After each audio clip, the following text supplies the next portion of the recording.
Hello everyone, welcome back to my series classes. स्वागत है आपका अपने चैनल माई सीरीज क्लासेस पे। आज है 7 अगस्त और 7 अगस्त तक जितने भी इंपॉर्टेंट करंट अफेयर्स बनते हैं हम डिस्कस करेंगे इस वीडियो में। स्टार्ट करते हैं। हमारा फर्स्ट क्वेश्चन है, हाल ही में भारत ने किस देश की औद्योगिक मछली पालन कंपनी में मछली पकड़ने की सुविधाओं के विस्तार के लिए 18 मिलियन अमेरिकी डॉलर का ऋण दिया है। देखिए यहाँ पर रेट नहीं, ऋण होगा, ठीक है। हाल ही में मालदीव की सरकार की हेल्प करी है हमारे भारत ने। किस लिए करी है? वहाँ की जो मछली पकड़ने की सुविधाएं हैं उनका विस्तार करने के लिए 18 मिलियन डॉलर की मदद की है, ठीक है। बाकी इसके बारे में एक और बार देख लेते हैं। देखिए, और जो ये सुविधा आती है, ये परियोजना में मछली संग्रह, भंडारण सुविधाओं में निवेश और टूना पकाया संयंत्र की स्थापना परिकल्पना की गई है। इसके अलावा बात करें तो ये लाइन ऑफ क्रेडिट के विस्तार, लाइन ऑफ क्रेडिट के अंतर्गत आती है। और लाइन ऑफ क्रेडिट क्या है? ये भारत द्वारा दी जाने वाली 800 मिलियन अमेरिकी डॉलर लाइन ऑफ क्रेडिट का हिस्सा है, ठीक है। नेक्स्ट, जैसे कि आपको पता है हमारे ऑप्शंस भी करंट अफेयर्स के न्यूज़ से होते हैं। तो इंग्लैंड, आयरलैंड और चीन, इनसे भी कोई ना कोई न्यूज़ होगी, तो डिस्कस करते हैं उन न्यूज़ को, ठीक है। तो देखिए, सबसे पहली न्यूज़ हम आयरलैंड से डिस्कस करते हैं। टिकटॉक अपना पहला यूरोपीय डेटा सेंटर खोलने जा रहा है। कहाँ पे? आयरलैंड में, ठीक है।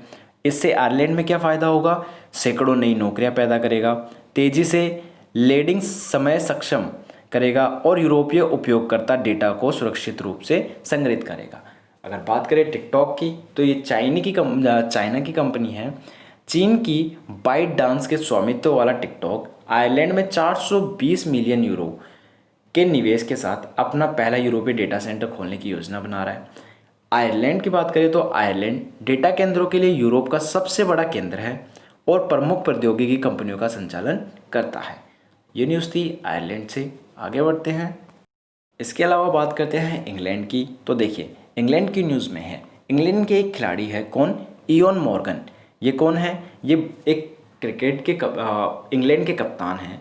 तो इन्होंने क्या किया है, हाल ही में हमारे महेंद्र सिंह धोनी, जो कि भारतीय क्रिकेट के कप्तान थे, हमारे भारतीय कप्तान थे, उन्होंने को एक रिकॉर्ड था उनका रिकॉर्ड था 332 मैचों में 211 छक्कों का।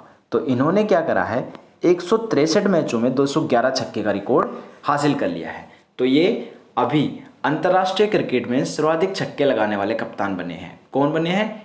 Eoin Morgan. कौन से देश के हैं ये? इंग्लैंड के, ठीक है। नेक्स्ट क्वेश्चन पे मूव ऑन करते हैं। हमारा नेक्स्ट क्वेश्चन है, मनोज सिन्हा हाल ही में किस राज्य के राज्यपाल बने हैं? तो हाल ही में मनोज सिन्हा जम्मू कश्मीर के राज्यपाल बने हैं। मनोज सिन्हा जम्मू कश्मीर के नए उपराज्यपाल बने हैं और राष्ट्रपति रामनाथ कोविंद ने मनोज सिन्हा को जम्मू कश्मीर का उपराज्यपाल नियुक्त किया है। उन्होंने जम्मू कश्मीर के उपराज्यपाल के रूप में गिरीश चंद्र मुर्मू का इस्तीफा स्वीकार किया है। तो इनसे पहले उपराज्यपाल कौन थे? गिरीश चंद्र मुर्मू, ठीक है। नेक्स्ट, अभी हमने जम्मू कश्मीर को डिस्कस करा। बात करते हैं तमिलनाडु, मिजोरम और पंजाब की। तो देखिए, जम्मू कश्मीर से एक और इम्पोर्टेंट न्यूज़ है। क्या है? जम्मू कश्मीर सरकार ने विशेष फंड की स्थापना की है। जम्मू कश्मीर सरकार ने 25 लाख रुपए के ब्लॉक डेवलपमेंट फंड के निर्माण को मंजूरी दे दी है, जिसका निपटान ब्लॉक डेवलपमेंट काउंसिल के अध्यक्ष के पास होगा। यह निर्णय लेफ्टिनेंट गवर्नर गिरीश चंद्र मुर्मू ने जम्मू कश्मीर के में पंचायती राज व्यवस्था को मजबूत करने के लिए उद्देश्य से लिया है। इन फंडों का उपयोग ब्लॉक में छोटे विकास कार्यों के लिए किया जाएगा, ठीक है। नेक्स्ट ऑप्शन की बात करते हैं। हाल ही में पंजाब सरकार क्या कर रही है? क्वालिटी ऑफ एजुकेशन को चेक करने के लिए एक सर्वेक्षण करवा रही है, ठीक है। तो क्या सर्वेक्षण करवा रही है? देखो, पंजाब शिक्षा विभाग ने शिक्षा की गुणवत्ता का आकलन करने के लिए सभी सरकारी और सरकारी सहायता प्राप्त स्कूलों की उपलब्धियों का एक सर्वेक्षण कराने का निर्णय लेगी। यह सर्वेक्षण वर्तमान शैक्षणिक स्तर 2020 से 21 के दौरान इन स्कूलों में शिक्षा की गुणवत्ता का परीक्षण करेगा। सर्वेक्षण अगस्त 2020 में क्विज के साथ शुरू होगा और 15 दिन बाद फिर से एक क्विज से होगा, ठीक है। ये क्वालिटी ऑफ एजुकेशन को चेक करने के लिए पंजाब सरकार ने एक कदम उठाया है। आगे बढ़ते हैं। मैंने कल ही आपको करंट अफेयर्स की न्यूज़ में ये बताया था कि मिजोरम में थेनजोल गोल्फ रिजॉर्ट परियोजना शुरू की जा रही है। ये परियोजना है क्या? देखिए, पर्यटन मंत्री टूरिज्म मिनिस्टर कौन है? प्रहलाद सिंह पटेल ने स्वदेश दर्शन योजना के तहत मिजोरम में कार्यान्वित मीन्स जो वर्क इन प्रोग्रेस है, जो डेवलपिंग चीज़ है, विश्व स्तरीय थेंजोल गोल्फ रिजोर्ट परियोजना का उद्घाटन किया है। ठीक है, इस परियोजना को न्यू इको टूरिज्म के एकीकृत विकास के तहत मंजूरी दी गई है। थेंजोल में गोल्फ कोर्स के ग्राहम कुक और एंड एसोसिएट्स द्वारा डिजाइन किया गया है, जो कि कनाडा के शीर्ष गोल्फ कोर्स के आर्किटेक्चरल फर्म है। आगे बढ़ते हैं, बात करें तमिलनाडु की, तो देखिए वेदसंतूर में 10 एकड़ का फूड पार्क स्थापित किया जाएगा। तो तमिलनाडु के मुख्यमंत्री एदापदी के पलनस्वामी ने हाल ही में कई स्टेप्स उठाए हैं तमिलनाडु को डेवलप करने के लिए, जैसे कि तमिलनाडु के डिंडीगुल जिले में वेदसंतूर में 10 एकड़ के परिसर के एक फूड पार्क स्थापित किया जाएगा। इसके अलावा मुख्यमंत्री ने डिंडीगुल के पास 10 करोड़ रुपए की लागत से स्थापित एक खुली सब्जी मंडी का भी घोषणा की है। खुले विकास कार्यों की घोषणा के अलावा उन्होंने जिले में विभिन्न विकास के कल्याणकारी योजनाओं की आधारशिला भी रखी है। सो वहाँ के मुख्यमंत्री भी बहुत चीज़ें कर रहे हैं वहाँ के डेवलपमेंट के लिए। आगे बढ़ते हैं, इसके अलावा देखिए जम्मू कश्मीर से एक और न्यूज़ है। हाल ही में जम्मू कश्मीर में एक त्यौहार मनाया गया है, क्या? बंगस आवास। बंगस आवास। तो बंगस आवास का वो त्यौहार क्यों मनाया गया है? जो 370 धारा हटी है वहाँ पे, उसकी खुशी में मनाया गया है।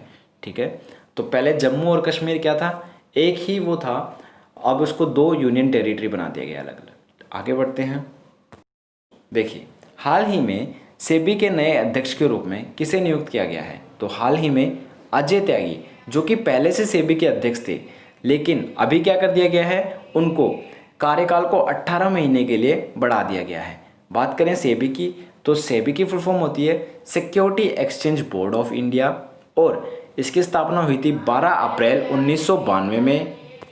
तो देखिए उसकी स्थापना हुई है 12 अप्रैल 1992 में, और इसके हेडक्वार्टर है मुंबई में। तो सेबी के बारे में कुछ बेसिक चीज़ें बता दी है मैंने। इसके अलावा देखिए इसको हिंदी में क्या कहते हैं, अजय त्यागी को बाजार नियामक भारतीय प्रतिभूति और विनिमय बोर्ड। ठीक है, सो आगे बढ़ते हैं, इसके अलावा हम अपने ऑप्शंस को डिस्कस करते हैं। तो देखिए पहला ऑप्शन हमारे पास है सुमित नागल का। तो सुमित नागल कौन है? सुमित नागल ने यूएस ओपन में सीधे प्रवेश प्राप्त किया है। यूएस ओपन क्या है? देखिए भारत के टेनिस खिलाड़ी हैं कौन? सुमित नागल। उनको हाल ही में ग्रैंड स्लैम से कई शीर्ष खिलाड़ियों के बाहर निकालने के बाद यूएस ओपन एकल मुख्य ड्रॉ में सीधे प्रवेश मिला है। यह कार्यक्रम 31 अगस्त 2020 में फलशिंग मिडोज में होने वाला था। इसके अलावा नागल एकमात्र भारतीय हैं जिसने इस वर्ष यूएस ओपन के कोविड-19 महामारी हिट के बाद एकल मुख्य ड्रॉ में सीधे प्रवेश प्राप्त किया है। आगे बढ़, इसके अलावा डिस्कस करते हैं हम इकर कैसिलस। तो ये जाने माने एक फुटबॉलर हैं जिन्होंने फीफा प्रो 11 वर्ल्ड में 5 बार शामिल किया गया है, और 5 बार इन्हें IFFHS द्वारा दुनिया में सर्वश्रेष्ठ गोलकीपर चुना गया है। तो ये बहुत जाने माने, ये कहाँ के हैं? स्पेन के। हाल ही में इन्होंने अपनी रिटायरमेंट की घोषणा कर दी गई है, तो इनके बारे में याद रखना। नेक्स्ट क्वेश्चन है, हाल ही में भारतीय एयरटेल ने किसके साथ समझौता किया है? तो भारतीय एयरटेल ने किसके साथ समझौता किया है? अमेजन के साथ। इससे पहले आपको भारतीय एयरटेल के बारे में कुछ बेसिक चीज़ें पता होनी चाहिए, जैसे कि भारतीय एयरटेल की स्थापना हुई थी 1995 में। इसके हेडक्वार्टर कहाँ है? दिल्ली में। इसके अलावा देखो इन्होंने क्या साझेदारी की है। भारतीय एयरटेल ने देश के उद्यमों के लिए क्लाउड समाधान का एक प्रस्ताव पेश करने के लिए अमेजन वेब सर्विसेज के साथ एक बहुवर्षीय रणनीति सहयोग समझौते पर हस्ताक्षर किए हैं। साझेदारी एयरटेल को रिलायंस जियो के साथ प्रतिस्पर्धा की अनुमति देगी, जिसके पास पहले से ही माइक्रोसॉफ्ट के साथ 10 साल का सौदा है। ठीक है, सो ये करा है भारतीय एयरटेल ने अमेजन के साथ। नेक्स्ट अगर डिस्कस करें हमारे ऑप्शंस को, तो देखिए जियोजीत ने एलिश वेदन बोर्ड को पर नियुक्त किया गया है। क्या है ये? जियोजीत ने एलिश। देखिए जियोजीत फाइनेंशियल सर्विसेज लिमिटेड ने कंपनी के निदेशक मंडल में एलिस जी वेदन को स्वतंत्र गैर कार्यकारी निदेशक के रूप में नियुक्त किया गया है। तो एलिस जी के बारे में याद रखना। उन्हें general insurance corporation of India के अध्यक्ष सह प्रबंध निदेशक सीएमडी और भारतीय सामान्य बीमा उद्योग में पहली महिला सीएमडी का पद संभालने वाली पहली महिला अधिकारी होने का गौरव प्राप्त किया है। तो इनका नाम याद रखना, एलिस जी। ठीक है, नेक्स्ट। इसके अलावा बात करें हम एनआईडीएम और आईएमडी के एक वेबिनार की श्रृंखला की आयोजित की है। क्या है देखियो, भारत मौसम विज्ञान विभाग के सहयोग से राष्ट्रीय आपदा प्रबंधन संस्थान ने पन मौसम वैज्ञानिक खतरों को जोखिम न्यूनीकरण पर एक वेबिनार श्रृंखला का आयोजन किया है। वेबिनार श्रृंखला में 4 वेबिनार शामिल हैं। 4 वेबिनार आंधी और बिजली, बादल फटने और बाढ़, चक्रवात और तूफान वृद्धि और जलवायु और चरम मौसम की घटनाओं पर केंद्रित है। सो नेक्स्ट हमारे ऑप्शन में है आरबीआई। तो आरबीआई के बारे में बात करते हैं। देखो, आरबीआई की रेपो दर अपरिवर्तित। तो मौद्रिक नीति समिति के 3 दिवसीय बैठक के बाद आरबीआई गवर्नर शक्तिकांत दास ने घोषणा की है कि प्रमुख रेपो दर को 4% पर अपरिवर्तित रखा जाएगा। सो आरबीआई की रेपो रेट को फिक्स कर दिया गया है। आरबीआई ने 2020 के लिए पहले से ही ब्याज दरों में 115 आधार अंकों की कटौती कर दी गई है। रेपो दर को 4% तक कम कर दिया, जो कि 2000 में शुरू होने के बाद अब तक सबसे कम है। अब मुझे आप आरबीआई के हेडक्वार्टर, गवर्नर, ठीक है, और इस्टेब्लिशमेंट डेट कमेंट बॉक्स में कमेंट करके ज़रूर बताना। नेक्स्ट क्वेश्चन है, हाल ही में शहीद महेंद्र कर्मा तेंदुपत्ता संघर्ष समाज सुरक्षा योजना किस राज्य में शुरू की गई है? तो सबसे पहले तो आप ये पता कर लो कि तेंदुपत्ता क्या होता है। जिस पत्ते से, जिस लीफ से बीड़ी का बनना होता है, जिससे बीड़ी बनती है, उसे बोलते हैं तेंदुपत्ता। तो जो लोग जो इस पत्ते को संग्रह जो इस पत्ते का संग्रह करते हैं जंगलों में जाके, झाड़ियों में जाके, उन लोगों के अच्छे के लिए, उन लोगों के भले के लिए ये योजना शुरू की गई है। ये योजना छत्तीसगढ़ द्वारा शुरू की गई है। ठीक है, इसके अलावा अगर हम बात करें जम्मू कश्मीर के बारे में, जम्मू कश्मीर के बारे में हमने 2 न्यूज़ पहले से डिस्कस कर लिया है, एक इम्पॉर्टेंट फेस्टिवल और उनके नए उपराज्यपाल और अब हम बात करते हैं दादर एंड नागर हवेली। देखिए, दादर और नागर हवेली पहले अलग अलग थे। दादर एंड नागर हवेली पहले एक अलग अलग वो थे, अब इनको एक ही यूनियन टेरिटरी बना दिया गया है, दादर एंड नागर हवेली और दमन और दीव, जिसकी कैपिटल क्या है, सिलवासा।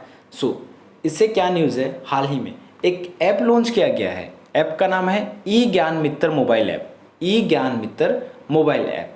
सो ये एजुकेशन से रिलेटेड है, तो आप ये याद रखना, ई ज्ञान मित्र ऐप किसके द्वारा लॉन्च किया गया है, तो कहाँ, तो दादर एंड नागर हवेली। ठीक है, इसके आगे बात करते हैं।